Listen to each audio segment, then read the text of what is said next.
বন্ধুগণ আসসালামু আলাইকুম।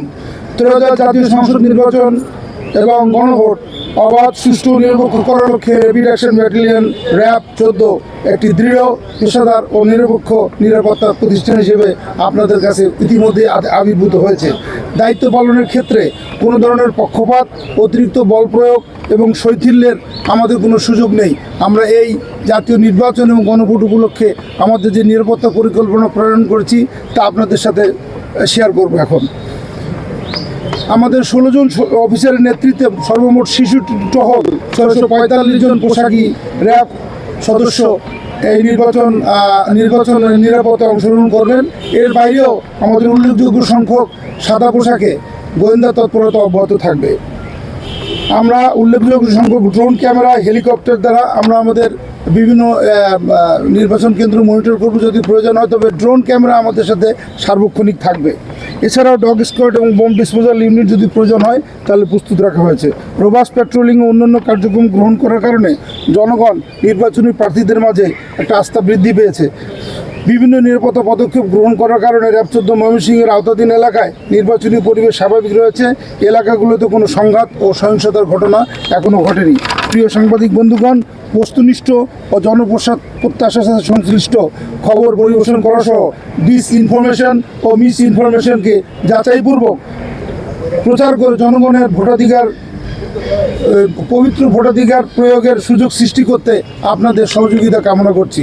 ধন্যবাদ সবাইকে। খুব সংখ্যক অস্ত্র উদ্ধার করেছে গত 2 মাসে এবং নির্বাচনকে কেন্দ্র করে র্যাবের আলাদা একটা ছিল। র্যাব অ্যাজ এ হোল সংস্থা হিসেবে র্যাব যে পরিমাণ অস্ত্র উদ্ধার করেছে সেটা অত্যন্ত প্রশংসার দাবি রাখে এবং স্বরাষ্ট্র মন্ত্রণালয় আমাদের মাননীয় স্বরাষ্ট্র উপদেষ্টা মহোদয় এই ব্যাপারে আমাদের সার্বক্ষণিক মনিটরিংয়ের উপর রেখেছেন, যাতে করে আমরা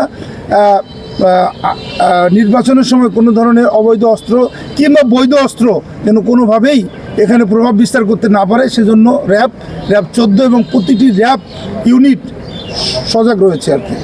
ধন্যবাদ। উপস্থিতি থাকবে না, র্যাবের ভোট কেন্দ্রে থাকবে শুধু পুলিশ এবং আনসার।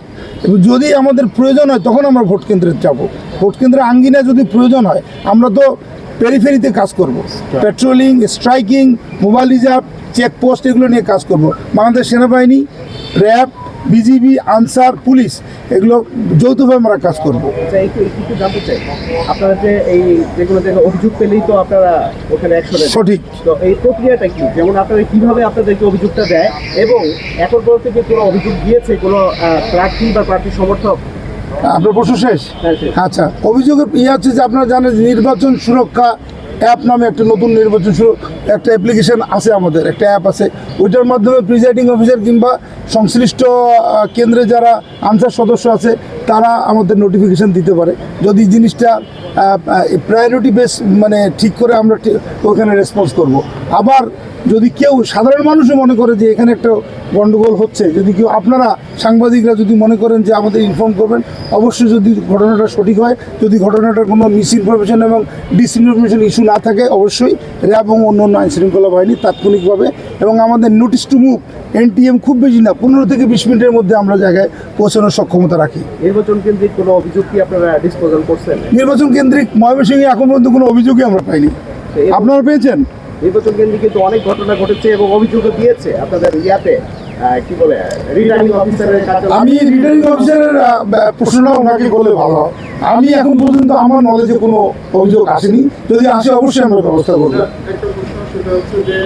হচ্ছে যে তারা খুব ভালো করে জানে যে একটা ভোট কেন্দ্রে যদি কেউ সহিংসতা কিংবা অস্থিরতা সৃষ্টি করতে চায়, নির্বাচন কমিশনের সিদ্ধান্ত হচ্ছে ইচ্ছা করলে নির্বাচন কমিশন পুরো আসনটা স্থগিত করে দেওয়ার ক্ষমতা রাখে এবং ক্ষমতা রাখে, সেই ক্যাপাসিটি তাদের আছে। যদি নির্বাচনে কেউ সহিংসতা করতে চায়, নির্বাচনে যারা প্রতিনিধিত্ব করছেন তাদের উচিত হবে এই জিনিসটা মাথায় রাখা, যে যদি ভোট জন্য মেসেজ হচ্ছে যে আমরা জিরো টলারেন্স, ভোট যাতে মানুষ নির্বিঘ্নভাবে দিতে পারে সেটার জন্য যা যা করা দরকার আইনশৃঙ্খলা বাহিনী কোনোভাবে পিছপা হবে না। টোটাল 645 সদস্য পোশাকে মাঠে থাকবে, আরও এরকম আরও বিশাল সংখ্যক সাদা পোশাকে মাঠে থাকবে। জেলায় থেকে প্রায় 350। দুই একটা যে কেন্দ্রে আমাদের সহিংসতার সম্ভাবনা ছিল, তবে আমরা সমস্ত স্টেক হোল্ডারদের সাথে কথা বলে যারা নির্বাচনে অংশগ্রহণ করছেন, বিশেষ করে প্রার্থী, তাদের সবার সাথে বসে এই সহকারী রিটার্নিং অফিসার, র্যাব, সেনাবাহিনী সবাই মিলে বসে তাদের সাথে আমাদের একটা এরকম আন্ডারস্ট্যান্ডিং আছে যে তারা ভোটে কোনো ধরনের গোলযোগ সৃষ্টি হয় এরকম কোনো এলিমেন্টসকে তারাও অ্যালাউ করবে না, আমরাও অ্যালাউ করবো না। কিন্তু কালকে যখন ভোটটা শুরু হবে তখন রিয়েল টাইম সিচুয়েশনে কী হয় সেটার জন্য আমরা প্রস্তুত আছি।